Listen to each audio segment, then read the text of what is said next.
हर महीने एक रात ऐसी भी आती है जब काली शक्तियाँ अपने चरम पर पहुँच जाती है। उस रात को कहते हैं अमावस्या की रात। दरअसल अमावस्या की काली रात अच्छाई और बुराई दोनों के लिए अवसर होती है, जिसमें कई लोग साधनाएं करके अपनी इच्छा अनुसार शक्तियाँ प्राप्त कर लेते हैं। ऐसे ही एक भयानक अमावस्या की रात एक औरत घने जंगल के बीच घोर साधना में लगी हुई थी। जंगल के चारों तरफ भेड़ियों के चिल्लाने की आवाज आ रही थी, लेकिन बिना किसी से घबराए ये औरत अकेले मंत्रों का जाप के साथ आग जलाकर अपनी साधना कर रही थी। जैसे जैसे समय बीतता जाता है, औरत उग्र होती जाती है। वह अपनी जगह से ऊपर उठने लगती है।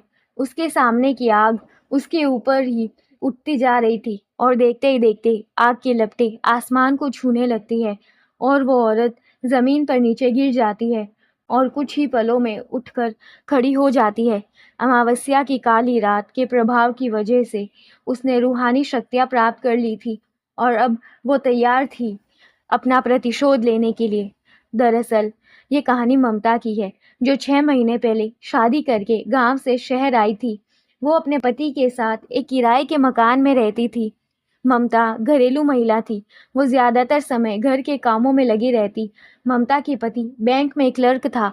उसका नाम महेश था और महेश के बॉस उसे उसके काम की वजह से बहुत पसंद करते। महेश एक अच्छा कर्मचारी था। वह पूरी जिम्मेदारी से अपने साथ साथ अपने सहकर्मियों को भी काम करवा दिया करता था। उसका स्वभाव बहुत ही संकोची था, इसीलिए वह किसी को भी मना करने से हिचकता था। एक दिन उसके बॉस उसे अपने चैम्बर में बुलाते हैं और कहते हैं कि तुम्हारी नई नई शादी हुई है और तुम कहीं बाहर नहीं गए हो। जाओ अपने परिवार के साथ थोड़ा समय बिताओ। महेश को अपने बॉस की बात से खुशी होती है और वह मुस्कुराते हुए कहता है, यस बॉस, अगले महीने अपनी पत्नी के साथ कहीं बाहर जाने का सोच रहा हूँ।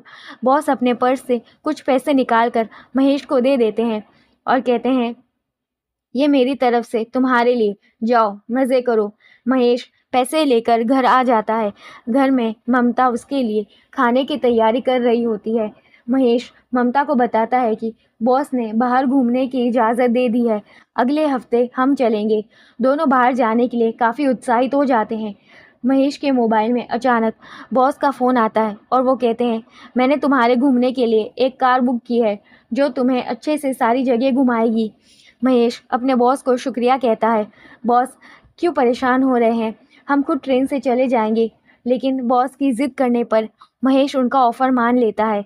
ममता महेश से कहती है कि हमें कुछ सामान लेना होगा, चलो हम बाज़ार चलते हैं, अगले 2 दिनों में हमें निकलना है। इसीलिए महेश बाज़ार जाने को तैयार हो जाता है। महेश और ममता बाज़ार जाकर अपने पसंद के कपड़े, कुछ खाने पीने की वस्तुएं खरीदते हैं। वह अपने सफ़र के लिए बहुत खुश थे। बॉस की भेजी हुई कार दरवाजे पर आकर समय से खड़ी हो गई।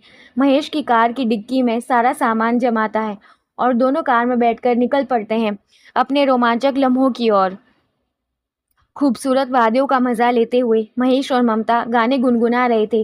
ड्राइवर गाड़ी चला रहा था। अचानक गाड़ी का दरवाज़ा खोलकर ड्राइवर बाहर कूद जाता है और गाड़ी का संतुलन बिगड़ जाता है, जिससे गाड़ी पहाड़ी के नीचे जंगली रास्ते की तरफ मुड़ जाती है और तेज़ी से जाकर एक पेड़ से टकरा जाती है। ममता और महेश ज़ोर-ज़ोर से मदद के लिए चिल्लाने लगते हैं। तभी सड़क के ऊपर एक कार आकर रुकती है, लेकिन इनकी कार रोड से थोड़ा नीचे एक पेड़ के सहारे लटकी होती है। कार की आवाज़ सुनने से दोनों को लगता है कि अब शायद ये बच जाएंगे।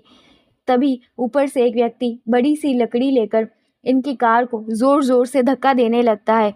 ममता और महेश को कुछ समझ नहीं आता कि यह इन्हें बचाना चाहता है या मारना चाहता है। अचानक महेश की नज़र अपने बॉस पर पड़ती है, जो रोड के किनारे खड़े होकर सिगरेट पी रहा होता है। महेश ज़ोर से आवाज़ लगाता है, बॉस हमें बचाइए, हेल्प अस बॉस।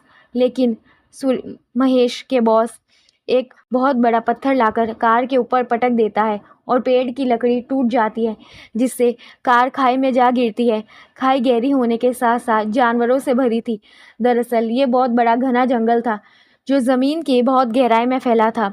यहाँ गिरने के बाद आज तक कोई नहीं बचा, इसीलिए महेश के बॉस ने यही जगह चुनी थी महेश की मौत के लिए। महेश के बॉस उसे क्यों मारना चाहते थे, ये बात दोनों के लिए राज रह गई और गाड़ी खाई में गिर गई। अगली सुबह अखबार में हादसे की खबर छपी, लेकिन साथ ही करोड़ों रुपया की हेराफेरी का आरोप भी महेश के ऊपर लगा दिया गया। दरअसल महेश के बॉस ने ऐसे कई खातों से महेश के जरिए पैसे निकलवाए थे, जिन खातों में लंबे समय से कोई प्रतिक्रिया नहीं हुई और बैंक की ऑडिट के दौरान पाया गया कि महेश के सिग्नेचर की मदद से ये काम हुआ है। लेकिन अब महेश दुनिया में नहीं है। वह नहीं कह सकता कि ये काम उसके बॉस ने उससे करवाया है। महेश और ममता की दुनिया उजड़ चुकी थी, लेकिन होनी को कुछ और ही मंजूर था। हादसे में महेश की मौत हो जाती है, लेकिन किस्मत से ममता बच जाती है। खाई में गाड़ी गिरने के बाद ममता बेहोश हो चुकी थी। तभी एक घने जंगल में एक व्यक्ति की नज़र इनकी कार पर पड़ी और वह दोनों को कार से बाहर निकालता है। महेश मर चुका होता है, लेकिन ममता की सांस चल रही होती है। इसीलिए वह उसके पति को छोड़कर ममता को अपने साथ अपने कबीले ले जाता है। ये कबीला बहुत ही खूंखार वनवासियों का था, जो कि काली शक्तियों के स्वामी थे। वह ममता को अपनी औषधियों से कुछ ही दिनों में ठीक कर देते हैं। ममता उनकी भाषा समझने में असमर्थ होती है, लेकिन वह अपने इशारों से बातों को समझा पा रही थी। वह सिर्फ इतना जानती थी कि उसका पति मर चुका है और उसके पति के बॉस ने ही उनकी जान ली है। अब वो बदला लेना चाहती थी। उसे कोई रास्ता नज़र नहीं आ रहा था। वह तय करती है कि इन्हीं के बीच में रहकर वह काली सिद्धियाँ करेगी और काली शक्तियाँ प्राप्त करके अपने दुश्मन का सर्वनाश करेगी। और वह कहाँ वही रुक जाती है। ममता घने जंगलों में काली शक्तियाँ प्राप्त कर चुकी थी और अब इतनी ताकतवर थी कि पलक झपकते ही वो किसी भी स्थान पर पहुंच सकती थी। उसके साथ भूतों का पूरा समूह रहता था। उसके एक इशारे पर किसी भी व्यक्ति की जान ले सकता था। ममता एक मॉडर्न लड़की बनकर बॉस के दफ्तर पहुंचती है। दरअसल ममता को महेश के बॉस ने कभी नहीं देखा था, इसीलिए वह उसे पहचान नहीं पाती। लेकिन अब वो कोई साधारण लड़की नहीं, बल्कि काली शक्तियों की महारानी थी। उसे काली शक्तियों की वजह से पता चल चुका था कि आखिर बॉस ने उसके पति को क्यों मारा। वह अपने पति को निर्दोष साबित करना चाहती थी और असली गुनहगार को सजा देना। ममता ने काली शक्तियों के प्रभाव से एक आकर्षित रूप धारण किया, जिसे देखते ही महेश के बॉस मोहित हो जाते हैं।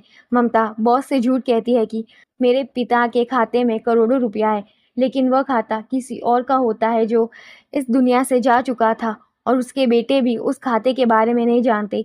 लेकिन ममता को अपनी काली शक्तियों से उस खाते की जानकारी मिल जाती है, इसीलिए वह उदाहरण की तरह उसी बैंक खाते का इस्तेमाल करती है। बॉस खाते का बैलेंस देकर दंग रह जाते हैं। उन्हें लगता है कि अब लंबा हाथ मारने का मौका मिला है। तभी बॉस कहते हैं, यस मैम, ये तो बहुत आसान है, लेकिन इसके लिए 50% मुझे देना होगा। ममता तुरंत हाँ कर देती है। तभी वह अपने एक क्लर्क को बुलाते हैं और कहते हैं, जाओ मैडम के खाते से पैसे निकालने की प्रोसेस शुरू करो। क्लर्क बैंक में नया था। उसे बॉस की काली करतूत नहीं पता थी। बॉस कैसे निर्दोष कर्मचारियों को गैर कानूनी तरीके से पैसे कमाने के लिए इस्तेमाल करके उन्हें जुर्म में फंसाता है।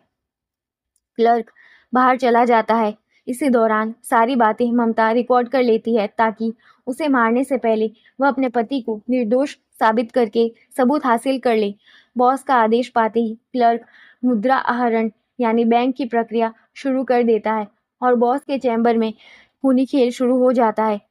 खिड़की के कोने कोने से कांच के टुकड़े टूटकर बॉस के शरीर में घुस जाते हैं और वह दर्द से चीख रहा होता है। ममता भूतों की मदद से बॉस के शरीर के टुकड़े टुकड़े करवा देती है। ये सब इतनी जल्दी होता है कि किसी को समझने का मौका नहीं मिलता। बैंक में मौजूद लोगों में अफरा तफरी मच जाती है कि बॉस के चैम्बर को खून से लाल देख सभी डर से कांपने लगते हैं। ममता ने अपना बदला ले लिया था। ममता चैम्बर से बाहर आकर अपने आप को पुलिस के हवाले कर देती है। ममता इतनी शक्तिशाली ताकतों की मालकिन थी कि अगर वो चाहे तो उसे कोई हाथ भी नहीं लगा सकता था। लेकिन वह अपने पति को निर्दोष साबित करने के लिए आत्मसमर्पण कर देती है और महेश का केस दोबारा शुरू हो जाता है और कुछ ही महीनों में महेश निर्दोष साबित हो जाता है और पाया जाता है कि महेश के बॉस ने ही सारे अपराध किए थे और लंबे समय से वैसी ही प्रोसेस करता आ रहा था। उसको कानूनी मापदंडों के अनुसार अपराधी माना जाता है, लेकिन अब वो इस दुनिया में नहीं था, इसीलिए उसे दोबारा सज़ा नहीं दी जा सकती थी।